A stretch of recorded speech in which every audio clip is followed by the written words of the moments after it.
नमस्कार दोस्तों, कहानी पूनम की है। पूनम 3 बहनें हैं, पूनम, सुनीता और रंजू।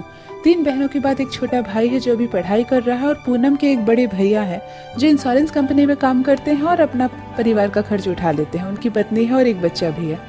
पूनम के पिता प्राइवेट स्कूल में टीचिंग का काम करते हैं। घर काफ़ी मध्यम वर्गीय परिवार का है और आमदनी बहुत ही कम है, और तीनों बेटियां देखते देखते जवान हो गई है। पूनम की शादी की तो बहुत ज़्यादा चिंता करने लगे हैं मम्मी पापा कि जल्दी से पहले एक बहन की शादी हो जाए, उसके बाद सुनीता और रंजू का भी देखते हैं।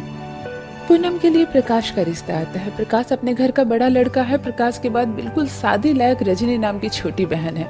प्रकाश के बड़े भैया है, लेकिन वो शादी ना करने का फैसला किए हैं, और अब वो काफ़ी उम्र भी हो गई है, वो शादी नहीं करेंगे। इसीलिए सब लोगों ने अब प्रकाश को ही शादी के लिए मना लिया है। प्रकाश का रिश्ता पूनम के लिए आता है, और परिवार काफ़ी लालची है, लेकिन पता नहीं था पूनम के पिता को। वो पूनम का रिश्ता प्रकाश से तय कर देते हैं। हालांकि प्रकाश के घर वालों की तरफ से काफी दान दहेज की मांग होती है, लेकिन कम बेसी करके पूनम की शादी प्रकाश के साथ तय हो जाती है।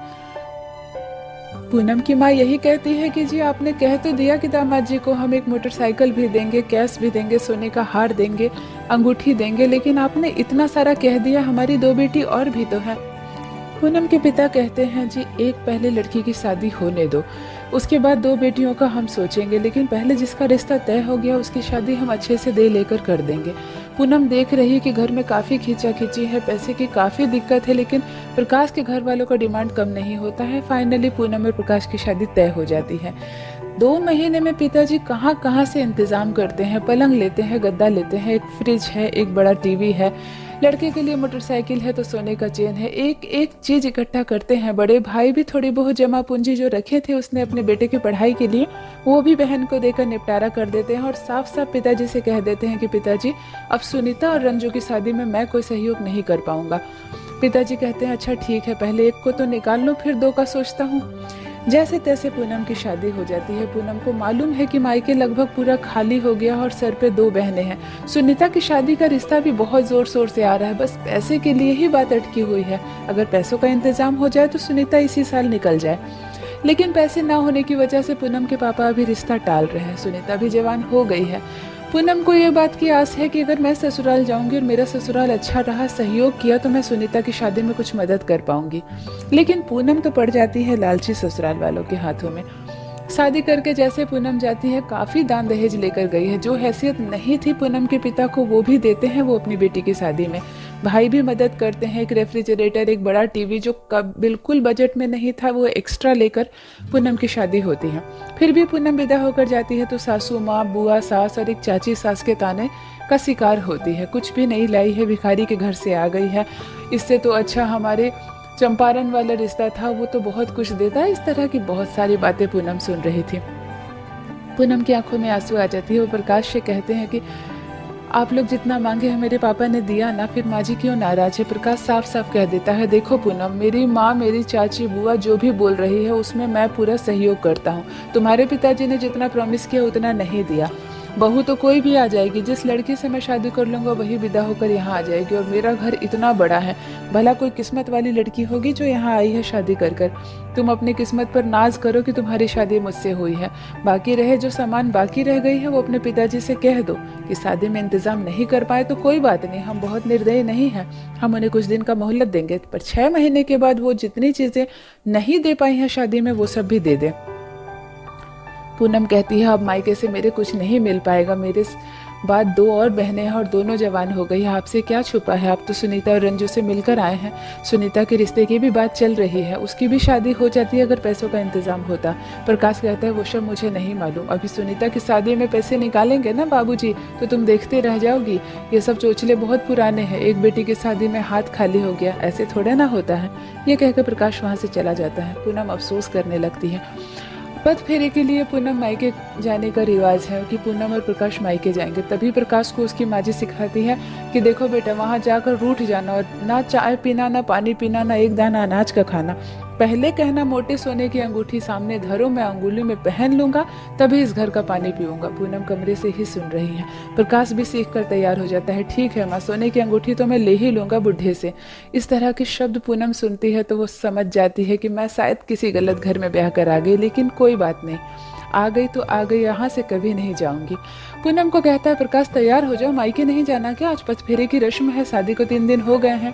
पूनम कहती है नहीं, मुझे मायके नहीं जाना, मैं मायके नहीं जा रही हूँ। प्रकाश कहता है ये क्या कह रही हो, तुम्हारे घर का रिवाज है ना। पूनम कहती है सारी रिवाजों को कोने में रखिए, अब जब मैं ब्याह कर आ गई हूँ इतने बड़े घर में और इतने रईस घर में, तो मुझे उस गरीब घर में जाने की इच्छा नहीं कर रही। प्रकाश कहता है क्या बात कर रही हो, तुम्हारा मायके है, 2 ही दिन में तुम मायके भूल गई क्या? तुम्हारे मम्मी पापा का प्यार भी भूल गई क्या? पूनम कहती है पति का प्यार जब आंखों पे छाता है ना तो माता पिता सब पुराने नजर आते हैं। मैं मायके नहीं जाऊंगी, मुझे ये घर बहुत प्यारा है, यहाँ तो एसी भी लगा हुआ है, मेरे घर में तो वही पुराना पंखा है जो घूमता रहता है और कान में आवाज भी बहुत होती है। भला इस घर में राज से रहना चाहती हूँ, मैं उस घर में जाकर क्या करूंगी? और मुझे पचफेरे वगैरह की किसी भी नियम में कोई विश्वास नहीं है। कह तो देती है पूनम और कमरे में चली जाती है और जाकर फूट फूट कर रोती है। उसे बहुत मन था कि एक बार विदाई के बाद फिर माँ के पास जाऊं और माँ के गले लगकर अच्छे से मिलूं, लेकिन प्रकाश और उसके घर वालों का लालच देखकर पूनम मायके ना जाने का फैसला करती है। देखते देखते 6 महीने बीत जाते हैं। इस बीच में प्रकाश कई बार पूनम से पूछ चुका है कि तुम्हें मायके की याद नहीं आती क्या, चलो ना हम लोग माँ बाबूजी से एक बार मिलकर आते हैं। लेकिन पूनम कहती है नहीं, इस घर में जब से आई हूँ मायके भूल गई हूँ, माँ इतना प्यार करती है कि अपनी माँ को भूल गई हूँ, और फिर आप भी तो इतना प्यार करते हैं, मेरा मन नहीं करता आपको छोड़ के कहीं जाने का। प्रकाश और उसकी माँ कहते रहती है ये लड़की मायके क्यों नहीं जाना चाहती है, अब करे भी तो क्या करे, इसे जबरदस्ती धक्का दे के मायके थोड़े ना भेजेंगे। तभी अचानक पूनम को फोन आता है कि सुनीता की शादी तय हो गई है। किसी तरह देन लेकर एक बहुत ही नेक और शरीफ लड़के से सुनीता की शादी तय हुई है। वो लोग दहेज भी नहीं ले रहे हैं एक पैसा, यहाँ तक कि मंदिर में शादी हो रही है। तुम टाइम पर आ जाना, अगले महीने की 27 तारीख को शादी है। जैसे ही पता चलता है प्रकाश और उसके घर वालों को कि सुनीता की शादी तय हो गई है, इनका मुंह फिर से खुल जाता है। चलो फाइनली सुनीता की शादी मुफ्त में तो तय हो गई, अब तो तुम्हारे पिताजी को कोई पैसे नहीं देने पड़ रहे हैं ना। अब उनसे कहना कि प्रकाश को एक सोने की अंगूठी, हम सब घर वालों का कपड़ा और जो डबल डोर वाला अलमीरा मैंने मांगा था और शादी में नहीं दे पाई थी वो तुम्हें दे दे। पूनम कहती है देख लीजिए, मैं मायके नहीं जा रही हूँ, ना ही मैं सुनीता की शादी में जा रही हूँ। अगर आपको जाना है तो आप चले जाइए और आपको जो जो मांगना है जाकर मांग लीजिएगा। प्रकाश कहता है ये क्या कह रही हो, तुम अपनी बहन की शादी में नहीं जा? पूनम कहती है नहीं, मुझे मायके जाने में कोई दिलचस्पी नहीं है, वहाँ मुफ्त में शादी हो रही है, भला सुनीता की शादी देखकर मैं क्या करूँगी, तब तक मैं यहाँ आराम करूँगी। और फिर आपकी मौसीरी बहन की भी तो शादी है, मुझे ननद की शादी के लिए भी तो तैयारी करनी है, मैं कौन सा लहंगा पहनूंगी, क्या पहनूंगी, मुझे ये सब देखना है, मैं सुनीता की शादी में नहीं जाऊँगी। प्रकाश समझ जाता है कि शायद मेरे लालच की वजह से ही पूनम अपने मायके नहीं जा रही। उसे तकलीफ होती है, उसके मन दुखता है कि मैंने ऐसा भी क्या कह दिया कि पूनम अपने मायके से ही मुंह मोड़ ली। वो एक बार पूछ भी बैठा कि कहीं सोने की अंगूठी के चक्कर में तो तुम मायके छोड़ तो नहीं देती हो। पूनम ने कहा नहीं नहीं, ऐसी कोई बात नहीं, आपका प्यार और साथ मेरे साथ है तो फिर मुझे और किसी चीज़ की ज़रूरत नहीं, और मेरे मायके की भी नहीं। पूनम अपने कमरे में जाकर खूब रोती है, लेकिन अपने पिताजी से मन ही मन कहती है कि पिताजी मुझे माफ़ कर दीजिए, बेटियाँ ऐसे ही होती है, दोनों घर की लाज बेटी के ही हाथ में होती है। अगर मैं अपने पति को लेकर वहाँ आऊँगी तो मेरे पति पता नहीं दहेज के लिए कौन सी डिमांड कर दें और उसके बाद उसका भुगतान मुझे करना पड़ेगा, इसीलिए माफ़ कीजिएगा, मैं नहीं आऊँगी मायके।